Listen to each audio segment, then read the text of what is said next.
Swag.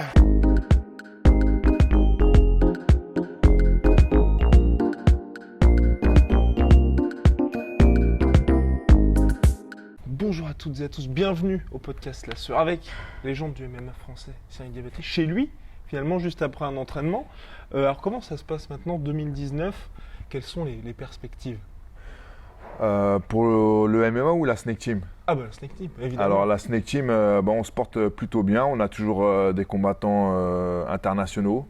Il y a pas mal de grosses échéances. La semaine prochaine, il y a Yves Landu qui combat au Rizin, qui est quand même un des plus gros tournois au monde.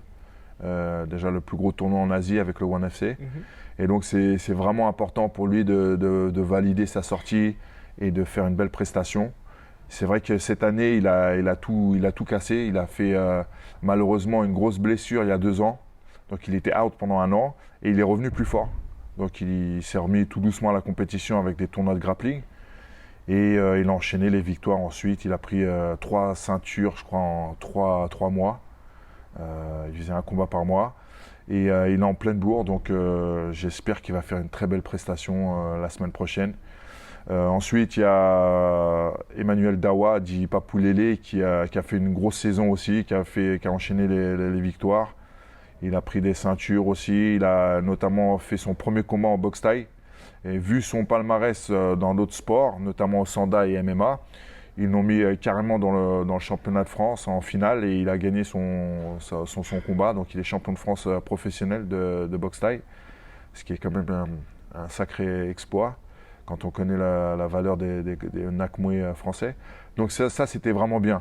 On a eu une grosse dynamique avec ces deux fers de lance de l'équipe. Camila Rivarola qui a fait une belle saison aussi et qui va signer, qui combat au Bellator le 27 septembre contre une combattante du SBG de Cavana, donc coéquipière de Conor McGregor. Et pareil, ça va être une grosse date pour nous. Et en parallèle à ça, on a toujours le combat pour la légalisation du MMA qui avance et qui va notamment, on l'espère, être officialisé en janvier. Oui, si tout se passe bien. Si tout se passe bien. Normalement, voilà. Ça devrait enfin aboutir. Ouais. Est-ce que toi, tu t'envisages déjà des choses concrètes par rapport à ça, où tu te dis, dès janvier, je vais mettre en place des choses, ou au contraire, pour l'instant, tu préfères vraiment qu'il y ait l'officialisation pour ensuite avancer là-dessus ? Non, je pense que ça soit moi avec mon collectif, l'Alliance française du MMA, qui regroupe aujourd'hui près de 140 clubs. On essaye de bouger en avance, de vraiment faire en sorte que les choses avancent et qu'on soit prêt pour la légalisation. Donc on est en train de voir pour mettre des choses en place dès que ça va être légalisé.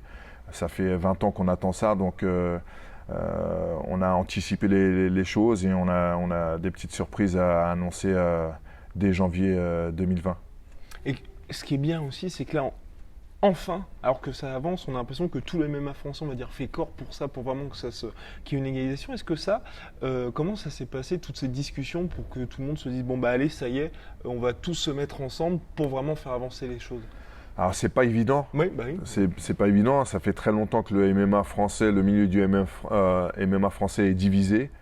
Donc il y a encore des petites tensions, des petites guéguerres, mais je pense que tout le monde avance dans le même sens, dans la même direction pour la légalisation. Donc c'est vrai qu'il y a forcément des gens qui s'apprécient pas forcément, mais j'ai envie de dire comme dans n'importe quel collectif, que ce soit une entreprise, que ce soit dans un gouvernement, peu importe, il y a quand même des partis qui ne s'entendent pas forcément et qui, pour un but commun, se mettent ensemble. Donc c'est ce qui se passe en ce moment pour le MMA français. Je pense qu'il y a effectivement des personnes qui ne s'entendent pas forcément, mais qui s'accordent et en tout cas qui s'assoient à la même table pour discuter dans le but commun. Et pour toi, imaginons si tu combattais toujours en 2020, que tu étais toujours à l'UFC, qu'est-ce que ça aurait changé finalement la légalisation du MMA concrètement ? Pour un sportif de haut niveau qui pratique le MMA, ça change énormément de choses. Le simple fait qu'il y ait un marché entre guillemets du MMA, ça change complètement la vie du sportif de haut niveau.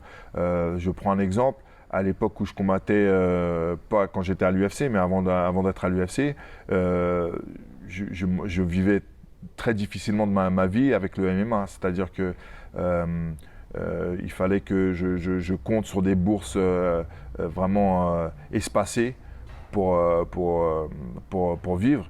Et donc, il fallait absolument que j'ai un autre travail. En l'occurrence, c'était coach et d'autres petits boulots que j'ai pu faire à droite à gauche. Le fait d'avoir un circuit, le fait d'avoir un marché, entre guillemets, MMA en France, va développer le sponsoring, va développer aussi, va donner des bourses plus importantes pour les combattants. Et donc, on aura des vrais professionnels du MMA, chose qui n'existe pas. En tout cas, c'est pas général, c'est pas l'état général des choses en France. Donc, ça va changer énormément de choses. Le fait qu'il y ait un circuit local aussi. Vous imaginez que pendant X années, les combattants français devaient combattre à l'étranger. Donc, on était confrontés à des gens bien souvent plus expérimentés que nous et on combattait chez eux en plus. Donc, il y avait forcément de l'arbitrage biaisé, ainsi de suite. Le promoteur, pour peu que le promoteur était le manager du combattant qu'on affrontait aussi, ça changeait beaucoup de choses. Là, on va être sur un terrain plus neutre et avec un marché, une économie qui existe, qui va favoriser la professionnalisation du MMA français. Donc, c'est une grosse différence quand même. Et toi qui as connu le Pride et l'UFC d'une autre époque finalement, aujourd'hui il y a certaines personnes qui disent le MMA c'était mieux avant parce qu'on respectait plus toutes les valeurs martiales. Toi qu'est-ce que tu penses? Est-ce que tu penses qu'au contraire, aujourd'hui que tu as un peu ce côté aussi manager on va dire, est-ce que c'est mieux aujourd'hui le MMA pour les combattants? C'est différent, c'est difficile de dire mieux ou pas ou pire parce que à une époque il y avait quand même les défauts du MMA, notamment le doping qui n'était pas assez contrôlé. Aujourd'hui, quand même, le doping est plus contrôlé qu'il y a 20 ans en arrière, où là, c'était vraiment open bar. Aujourd'hui, celui qui veut se doper, il y a encore du dopage. Hein. Preuve en est, il y en a qui se font choper tout le temps. Mais aujourd'hui, c'est beaucoup plus difficile pour un sportif de se doper qu'il y a 20 ans en arrière, où il n'y avait quasiment aucun contrôle. Donc, ne serait-ce qu'à ce niveau-là, c'est mieux aujourd'hui. Mais il y a aussi des mauvais côtés du côté trash talking qui a été vachement développé. Ça, c'est un truc qui est un peu relou. Le côté Conor McGregor, ça marche si c'est Conor McGregor et qu'il a une personnalité atypique et qu'il ne force pas les choses. Mais quand il y a plein de petits clones de Conor McGregor qui s'inventent des vies, c'est un peu dommage pour le sport. Et au-delà de ça, c'est vrai que tu parlais du dopage. Il y a toujours, on va dire, des différences entre les organisations. Par exemple, l'UFC a mis en place l'USADA. Est-ce que toi, quand tu étais athlète, et en plus en France, c'était vraiment compliqué ça, quand tu arrivais à l'UFC, de tomber sur des gars qui visiblement prenaient des produits? Tu n'as jamais eu cette tentation de te dire, bah, moi aussi, je vais aussi passer par là finalement? Alors moi, ma mentalité, ma philosophie par rapport au sport, quel qu'il soit, c'est je fais le sport, je pratique le sport et je suis un compétiteur dans l'âme. Je le pratique pour moi, c'est pas pour les autres, c'est pas pour l'aura, la gloire. C'est clair que c'est un bonus d'être reconnu, d'avoir des fans et tout ça, c'est un bonus. Mais je l'ai jamais fait pour moi, c'était pas ça le but. Donc, à partir du moment où on pratique un sport pour soi, pour se challenger, pour se lancer des défis, c'est complètement aberrant et contre-productif de tricher. Donc moi, j'ai jamais triché parce que ça m'a jamais intéressé, parce que c'est des défis que je me lançais à moi-même. Donc effectivement, si j'ai un adversaire, je veux le battre parce que je suis meilleur que lui, parce que je suis plus technique, parce que j'ai un meilleur cardio, parce que j'ai une plus grande expérience, parce que j'ai une plus grande intelligence de combat, plutôt que j'ai un meilleur pharmacien. Voilà, c'est tout. Et pour toi qui as combattu des légendes de Manuwa, Gustafsson, Shogun Roi, Gustafsson et Manuwa ont récemment pris leur retraite. Quand on est combattant, c'est extrêmement difficile de dire ça y est, j'arrête. Et pour toi, qu'est-ce qui correspond au bon moment finalement pour arrêter? Le bon moment, c'est quand on n'a plus envie. Voilà, je pense que le bon moment, c'est tellement un sport difficile qu'il est très, on va dire, imprudent de continuer quand on n'a plus cette motivation exceptionnelle. Quand on va à la salle à reculons tous les jours, ça devient un gros problème parce que le mec qu'on va affronter, lui, il y va motivé, déterminé, et que le jour du combat, ça se retrouve, ça se voit dans le combat. Et en fin de carrière, j'ai eu vraiment des gros problèmes de motivation. Quand j'arrivais à la salle et que j'avais pas envie d'y être, là, il faut vraiment se poser des questions. Donc, avec l'expérience, j'ai sauvé les pots cassés. Je me suis pas trop fait esquinter en fin de carrière, mais il y a d'autres champions qui auraient dû arrêter bien longtemps avant leur retraite. Mohamed Ali, Fedor, tout un tas de Wanderlei Silva, tout un tas de légendes, Roy Jones Jr. Qui aurait dû arrêter bien avant. Et c'est difficile parce qu'il y a toujours l'ego du combattant qui vient s'opposer à la retraite. Non, je peux encore le battre, on regarde quelqu'un à la télé, non, lui, il a tel défaut, tel défaut, je suis sûr que même aujourd'hui, je peux le battre. Donc il y a toujours l'ego du combattant qui vient contrecarrer les plans de retraite, on va dire. Et c'est à nous d'avoir suffisamment de recul et de lucidité pour dire non, c'est bon, je suis plus motivé quand je vais à la salle, j'ai plus encore cette rage de vaincre, donc faut raccrocher les gants. Et qu'est-ce qui a fait chez toi que ça s'est éteint finalement, cette rage de vaincre? T'avais le sentiment du devoir accompli ou une lassitude? Moi, avec le recul, hein, et je pense que j'ai pratiqué les sports de combat et les arts martiaux comme thérapie. J'ai eu une enfance un peu tristounette, on va dire.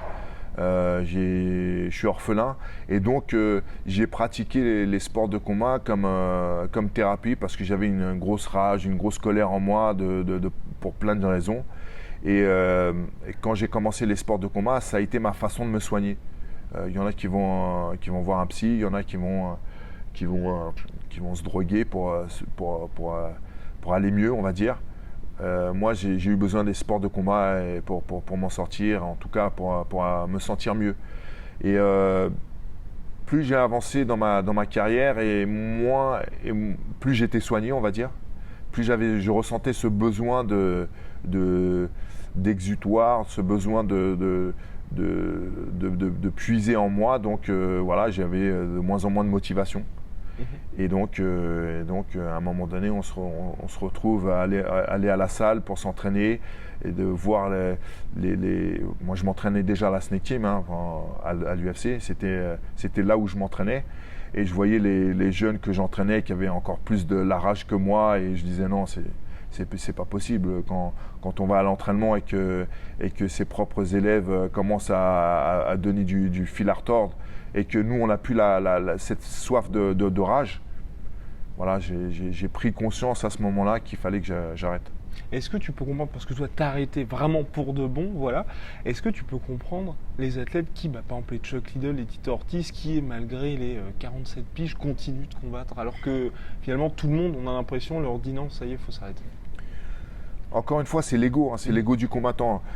Déjà, être combattant, c'est une histoire d'ego. On a besoin de prouver, que ce soit à nous-mêmes ou aux autres, qu'on est les meilleurs. C'est pour ça qu'on combat. Sinon, on pratique en loisir et on reste chez soi et on joue à la PS4 et voilà. Non, le fait qu'on veuille monter sur un ring ou rentrer dans une cage et se taper avec quelqu'un qui nous a priori rien fait, c'est juste parce que on a envie de se prouver des choses ou prouver des choses aux gens. Et il faut être conscient de ça. Faut que l'ego soit l'allié et non pas l'ennemi. Je pense qu'un Chuck Liddell ou un Tito Ortiz qui montent encore à 47 ans et qui sont rincés, clairement leur ego c'est leur ennemi.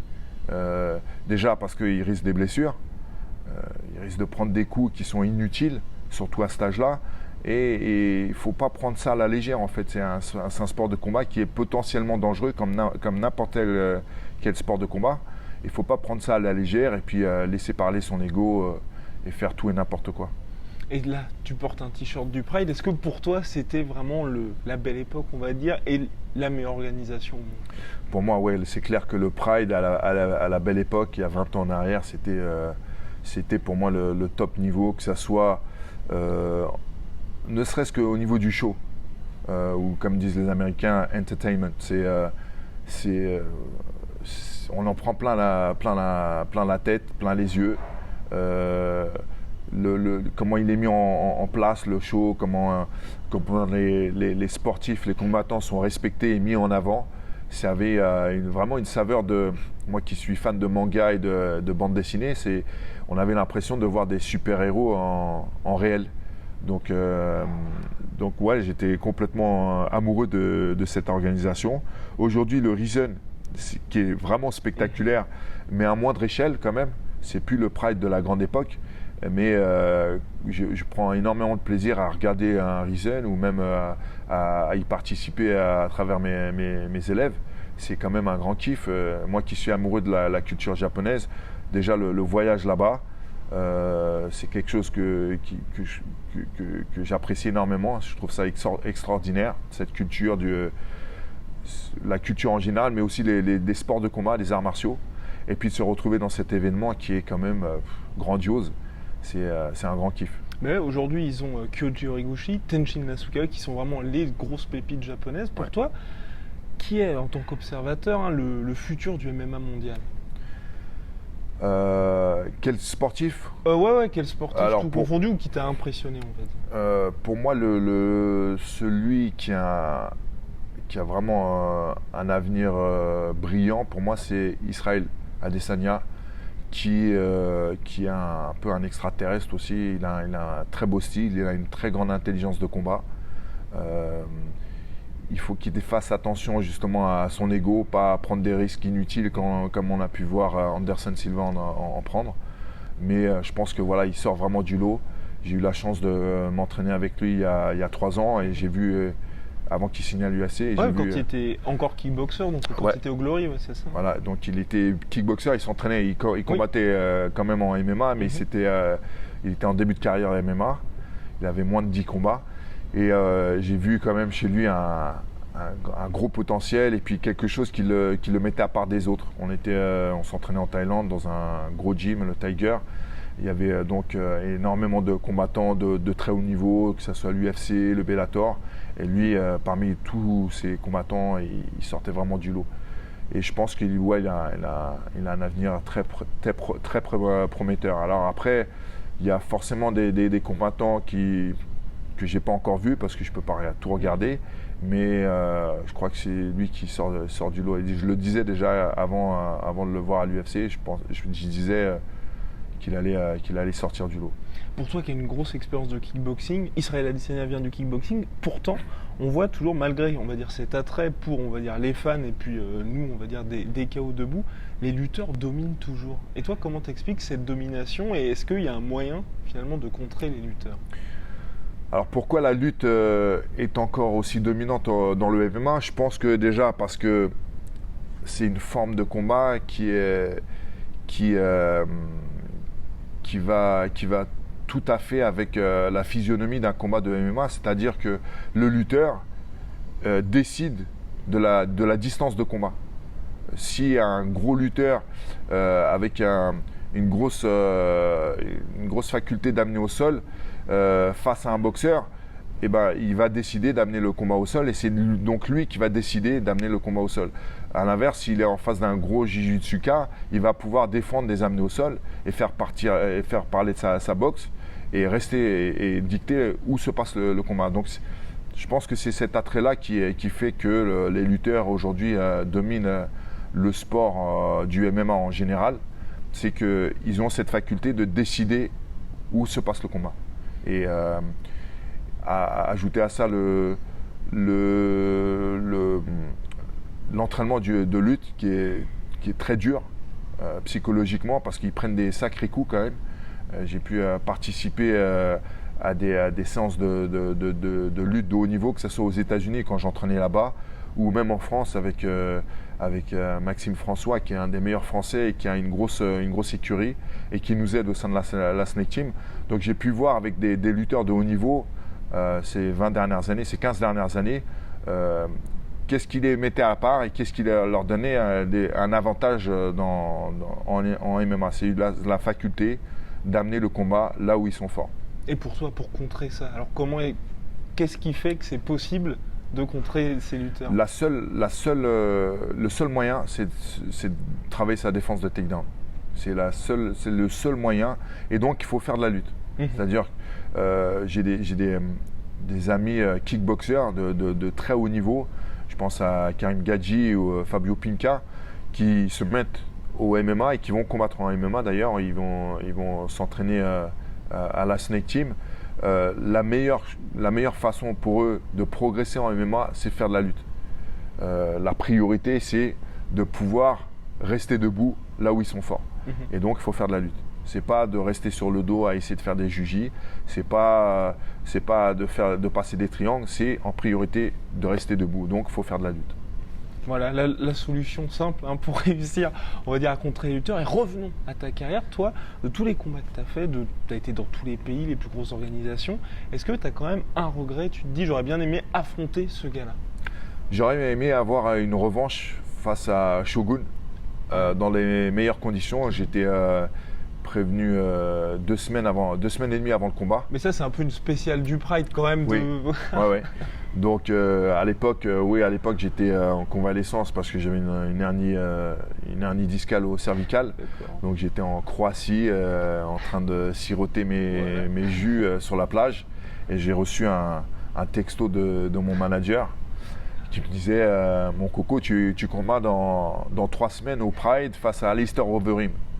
Donc mélange de plein d'émotions, l'excitation, la satisfaction et puis quand même la petite goutte de la peur qui pointe au bout du sgeg. Parce qu'on se dit qu'est-ce qui va se passer. Je suis blessé, je ne me suis pas entraîné depuis 2 mois. Mon cardio il est un peu en vacances lui aussi. Mais en même temps c'était une grosse opportunité pour moi. Je travaillais depuis des années justement pour aller au Pride et d'avoir cette proposition-là, c'était très difficile pour moi de refuser. Et donc, même si ce n'était pas dans les très bonnes conditions, j'ai accepté le combat. J'ai fait une belle prestation d'entrée de jeu parce que je savais que le cardio n'allait pas suivre. Donc, j'ai mis tout ce que j'avais dans les premières minutes du combat. Et au fur et à mesure, mon cardio est parti au vestiaire, rentré au vestiaire avant moi. Et donc après, j'ai perdu le combat et j'aurais voulu avoir une revanche pour voir ce que ça donnait à mon top niveau. Voilà.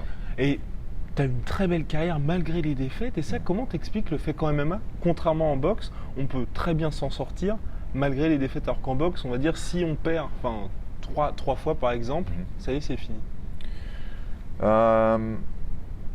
Je pense qu'en boxe, déjà, je ne suis pas tout à fait d'accord avec ça parce que même en MMA, j'ai quand même eu des défaites. Je crois que c'est en 2004 ou en 2005, j'ai fait une grosse année de merde, on va dire. Voilà, de merde parce qu'il n'y a pas d'autre mot. Où j'ai enchaîné les défaites. Je pense que j'ai enchaîné 5 défaites de suite. 5 défaites de suite qui étaient, pour mon moral en tout cas, qui étaient terribles. Surtout qu'il y avait beaucoup de gens qui me parlaient de retraite, qui voulaient que j'arrête parce que je faisais vraiment des combats pitoyables. Et donc j'ai quand même su me relever de ça et enchaîner les victoires par la suite pour ensuite atterrir d'abord au Pride et à l'UFC. Je pense que ce qui fait la différence entre un combattant qui essuie une série de défaites, qui arrête, et le combattant qui persiste, c'est la motivation et la détermination. Si on arrive à concilier les deux, à être motivé, déterminé et de s'entourer des bonnes personnes aussi et de faire les bons choix, on peut quand même se relever d'une série de défaites, peu importe le sport. Mais c'est vraiment difficile. Ça demande énormément, en anglais c'est willpower, de détermination, cette faculté de jamais baisser les bras. Et donc ça demande énormément de détermination, de volonté. Il faut serrer les dents et peu importe ce que les gens vous disent, perdurer. Et comment tu as fait pour réussir à te relever justement de ces défaites-là? C'est une bonne question, ça. Je sais pas. Si j'avais la recette, la recette magique, aucun de mes élèves aurait des problèmes de défaite, de quoi que ce soit, parce que je pense que chaque personne est unique, chaque cerveau a une façon de fonctionner unique. Donc déjà, faut être conscient de ses faiblesses. D'accord. Je pense qu'il faut être conscient de ses faiblesses, il faut les embrasser plutôt que les nier. Et quand on a accepté ses faiblesses, là on peut faire un travail dessus. Le fait est qu'il y a énormément de combattants qui nient leurs faiblesses, qui se mentent et du coup qui ne règlent pas leurs faiblesses, qui se soignent pas et qui les portent toujours en eux. Donc ça c'est un gros problème en fait. Toujours une histoire d'ego, hein. C'est toujours une histoire d'ego. Il faut que l'ego soit l'allié du combattant et non pas l'ennemi. Et moi j'ai eu la sagesse, en tout cas le recul d'être conscient qu'à cette période-là de ma vie, j'étais pas bien dans ma tête, que peu importe les adversaires que j'allais avoir en face de moi, j'allais de toute façon faire de la merde et perdre. Le seul, à cette époque, une petite anecdote, le seul combattant que j'ai battu à cette époque, c'était Michael Bisping. Donc je ne sais pas pourquoi, peut-être que lui il m'a motivé plus que les autres parce que je ne l'aimais pas du tout. Mais en tout cas, le seul adversaire que j'ai battu à cette époque, c'était Michael Bisping. Sinon, j'ai eu 6 défaites dans l'année, ou en un an et demi, j'ai eu 6 défaites. Et je pense que à cette époque-là, j'ai pris un peu de recul par rapport à moi-même. J'ai accepté le fait que j'étais pas en très bonne santé mentale, en tout cas, et j'ai fait le nécessaire pour aller mieux, me détacher du sport déjà, prendre un petit break, voyager, m'entourer des bonnes personnes, de bonne énergie autour de moi, et puis après se reconstruire mentalement et puis reprendre le chemin du ring. Et c'est vrai que cet aspect mental, on a l'impression que c'est ultra important, plus dans les sports de combat que d'autres choses, parce que y a tout ce jeu déjà en amont du combat. Est-ce que toi, t'essayes d'enseigner ça, on va dire, à tes élèves, de leur dire, il n'y a pas que ce qui va se passer dans la cage, il y a quand vous allez vous faire face, toute cette partie-là, puis éventuellement les conférences de presse au préalable? Pour moi, et je leur dis tout le temps, ça c'est ce que retiennent mes élèves, c'est pour moi c'est 90% dans la tête. 90%, que ce soit un sport de combat ou un autre sport d'ailleurs. 90% de votre réussite, vous pouvez l'imputer à votre mental de guerrier. Par exemple, si on est moins doué physiquement ou techniquement que quelqu'un, c'est la force mentale qui va ou rétablir l'équilibre, parce que vous allez vous entraîner plus dur que l'autre, vous allez venir plus régulièrement que l'autre, vous allez vous entraîner, si l'entraînement dure 2 heures et qu'il faut arriver à 20 heures, vous allez venir à 19h30, faire une demi-heure de plus, et vous allez rester à la fin à questionner les uns et les autres qui ont plus de réussite que vous. Et tout ça, c'est imputé au mental. La volonté de réussir, la détermination à réussir. Et c'est pour ça aussi qu'on dit que, par exemple, les gens qui sont doués, ils ont plus de mal à perdurer aussi dans le temps. C'est que, comme c'est plus facile pour eux de combattre, parce qu'ils sont doués physiquement ou techniquement, c'est plus facile pour eux de faire appel à leur mental. Et là, après, on a des combattants d'exception qui sont ou doués physiquement, et en plus qui ont le mental. Et là, on a aussi les John Jones qui sont doués physiquement, techniquement, et en plus de ça, qui ont un mental hors pair, et qui sortent vraiment du lot. Donc, ce que je dis à tous mes élèves, c'est que quand ils viennent ici, avant tout, que ce soit la technique ou le physique, ce qu'ils doivent s'entraîner, ce qu'ils doivent entraîner d'abord, c'est le mental. Ils doivent toujours essayer de repousser les limites, toujours se mettre dans le mal, dans le rouge, et de renforcer le mental. Et ce sera ma dernière question. Est-ce que toi, tu as déjà eu peur avant d'affronter quelqu'un? Je pense que tous les combattants ont peur. Le réflexe humain, le réflexe humain naturel, c'est la peur. Dès qu'il y a quelque chose qui est potentiellement un danger, c'est normal d'avoir peur. Celui qui dit qu'il n'a pas peur face à un mec dans une cage qui veut lui arracher la tête, c'est un mytho. Il faut être conscient de la peur parce qu'il va falloir la gérer, il va falloir la dompter. Alors il y en a qui facilement, le réflexe premier c'est d'appeler ça quelque chose d'autre. On ne va pas dire le réflexe de 90% des combattants, quand vous leur posez est-ce que vous avez peur, ils vont dire non, mais j'ai pas peur, je suis un peu stressé, mais c'est un autre mot pour la peur en fait. La peur, oui, c'est normal d'avoir peur.